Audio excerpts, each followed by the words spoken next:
Bonjour à tous, je vous invite à ce qu'on puisse partager ensemble, toujours dans le livre des Proverbes, au chapitre 18 encore, et j'aimerais qu'on puisse lire deux versets. Le premier, donc Proverbes chapitre 18 à partir du verset 1 qui nous dit ceci: Celui qui se tient à l'écart cherche ce qui lui plaît. Il s'irrite contre tout ce qui est sage. Et le deuxième verset, donc c'est au verset 17, le premier qui parle dans sa cause paraît juste. Vient sa partie adverse et on l'examine. Amen. Donc ce premier verset, Proverbe 18, verset 1, nous dit: Celui qui se tient à l'écart cherche ce qui lui plaît et s'irrite contre tout ce qui est sage. Voyez, bien souvent, et je crois que c'est un des fléaux, si je puis dire, qui frappe un peu nos églises, qui atteint aussi ceux qui sont à Christ. C'est que parfois, eh bien, nous avons affaire à des oppositions, à des contradictions ou à des contradicteurs, des personnes qui ne sont pas forcément d'accord avec nous, un frère, une sœur qui ne pensent pas de la même façon.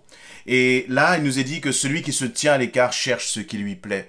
Et la première réaction, c'est lorsque toi ou moi, eh bien, l'autre n'est pas d'accord avec nous. Nous cherchons à nous écarter, nous cherchons à nous isoler, nous cherchons à nous éloigner. Et on voit très bien dans nos églises maintenant, eh bien, certains se disent que je suis très bien chez moi, seul à la maison.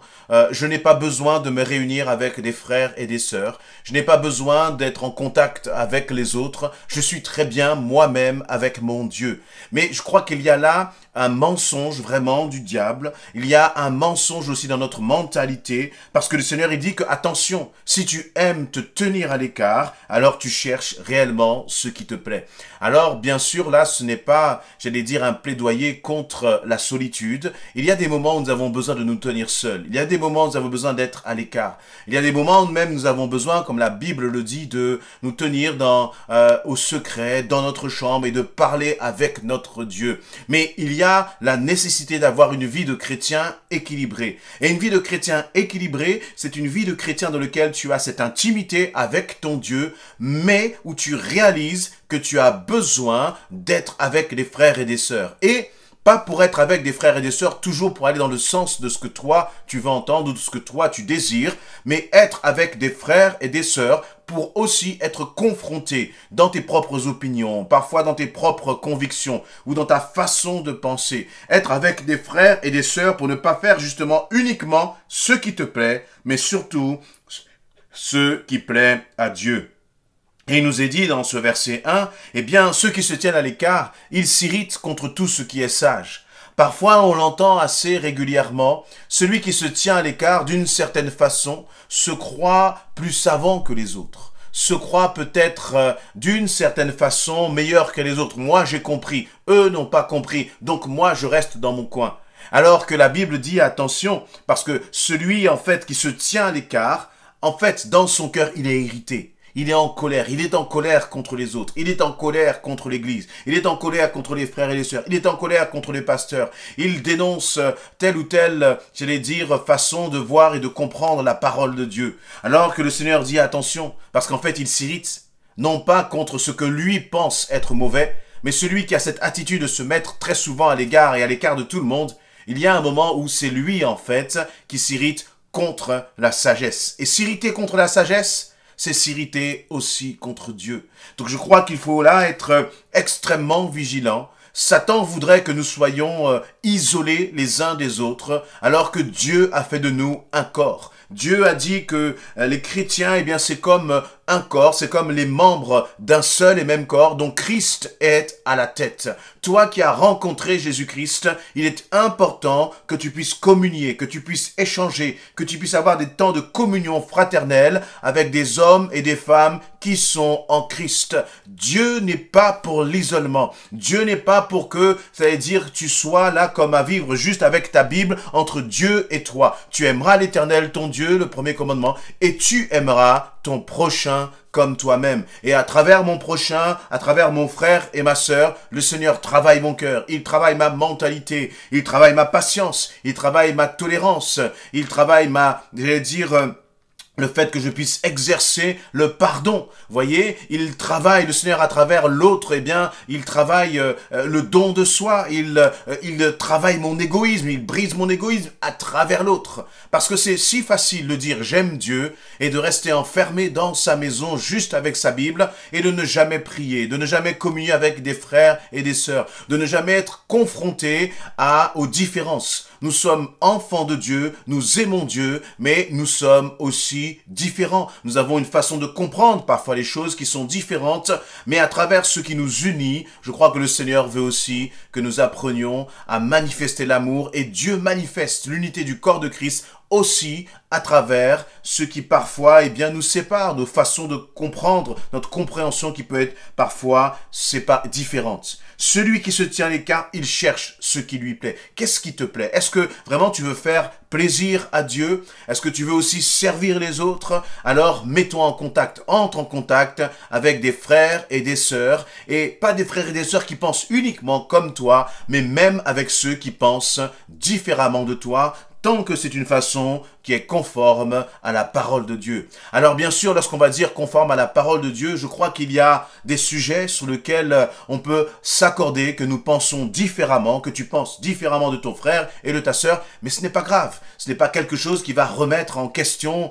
j'allais dire, la fondation même de ta foi. Ce n'est pas grave. Sur la façon dont on peut, j'allais dire, il y a des choses qui sont un peu secondaires, sur lesquelles la Bible ne s'exprime pas de façon claire, et chacun peut avoir sa propre opinion, mais sur ces sujets-là, le peuple de Dieu ne doit pas être divisé. Un autre point, justement, au verset 17, qui est aussi intéressant et qui dit que le premier qui parle dans sa cause paraît juste. Il vient sa partie adverse et on l'examine.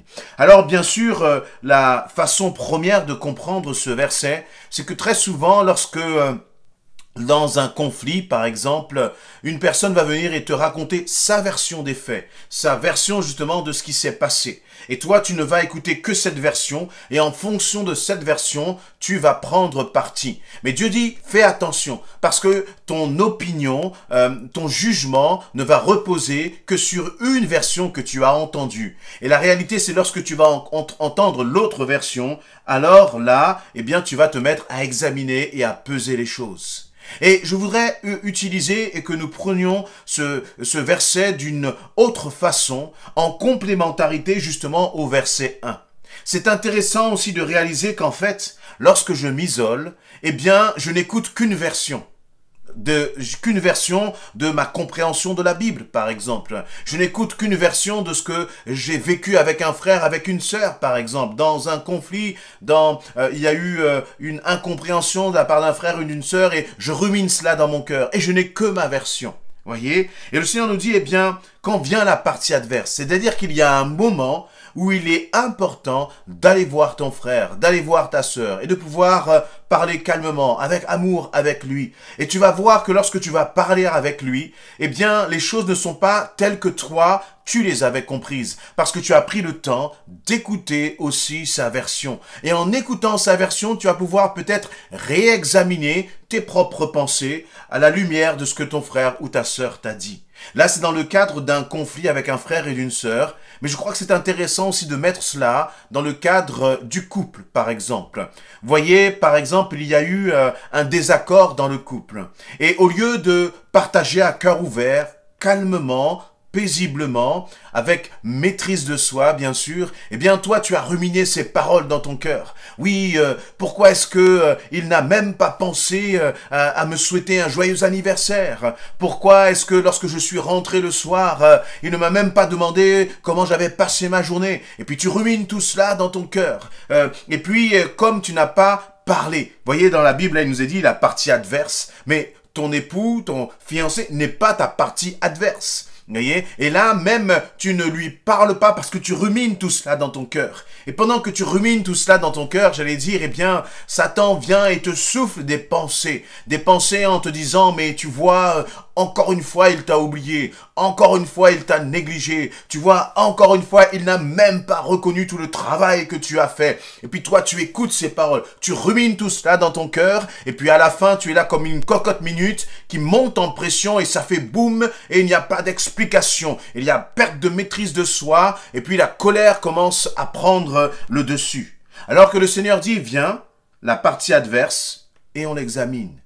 Mais pour cela, il faut donner l'opportunité, l'occasion à l'autre de pouvoir s'exprimer. Et pour donner l'opportunité à l'autre de pouvoir s'exprimer, il faut lui dire, eh bien, tu sais, voici ce que j'ai ressenti. Voyez, sans aucune accusation, sans pointer l'autre du doigt, mais je crois qu'il faut être honnête les uns envers les autres, et il faut pouvoir dire, voici ce que j'ai ressenti. Et calmement examiner ce que l'autre va te dire, et à prendre cela, et vraiment à partir de ce que l'autre va te dire, réaliser que peut-être, tu n'avais pas totalement raison dans les pensées que tu avais cultivées dans ton cœur, dans l'attitude même que tu avais développée. Nous avons besoin de l'autre pour être sages. Je crois que c'est important. Dans ce deuxième verset 17, en fait, il nous est dit que, d'une certaine façon, nous avons besoin de l'autre pour avoir un avis équilibré. Parfois, je pense avoir raison, mais j'ai besoin d'entendre l'opinion de l'autre pour trouver un certain équilibre dans ma position.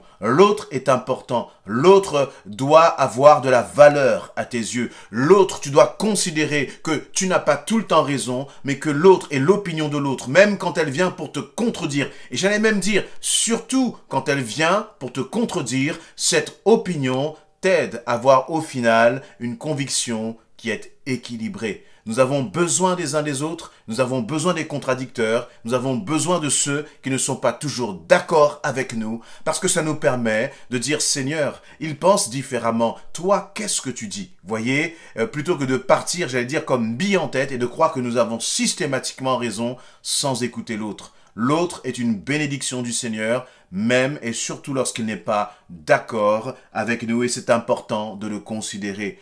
Et juste pour revenir sur ce premier verset, mon frère, ma sœur, tu as été appelé pour faire partie d'un corps. D'un corps. Tu es membre d'un corps. Et tu ne peux pas dire que tu es bien tout seul et que tu n'as pas besoin des autres. Je crois que très clairement, ce n'est pas biblique. Lorsqu'on lit dans le livre des Actes, Actes chapitre 2, est-ce que à la naissance même de la première église, lorsque Pierre a prêché, c'est frappant de voir que ces personnes qui étaient, j'allais dire, d'horizons différents, de nationalités différentes et même de langues différentes, lorsqu'ils ont été touchés par le Seigneur, la première chose qu'ils ont fait, c'est qu'ils se sont rassemblés chaque jour. Chacun n'est pas reparti dans son coin en disant « c'est bon, j'ai rencontré le Seigneur, je suis seul et ça me va très bien ». Ils ont senti tout de suite cette importance d'être ensemble, de communier ensemble, de partager ensemble. Et j'ai envie de te demander, eh bien, toi qui es enfant de Dieu, est-ce que tu pries avec d'autres frères et sœurs? Est-ce que tu te réunis avec d'autres frères et sœurs, même si c'est, j'allais dire, à travers des moyens digitaux, en ligne ou autres, parce qu'avec le confinement, avec la question du virus, il est difficile de se rassembler. Mais en tout cas, est-ce que dans ton cœur, tu as ce désir, tu aspires à prier, à méditer la parole de Dieu et à échanger avec d'autres frères et sœurs? Ça, je crois que ça fait partie de la marque de celui qui est en Jésus-Christ, parce qu'il a besoin de communier avec le corps de Christ, avec les frères et avec les sœurs.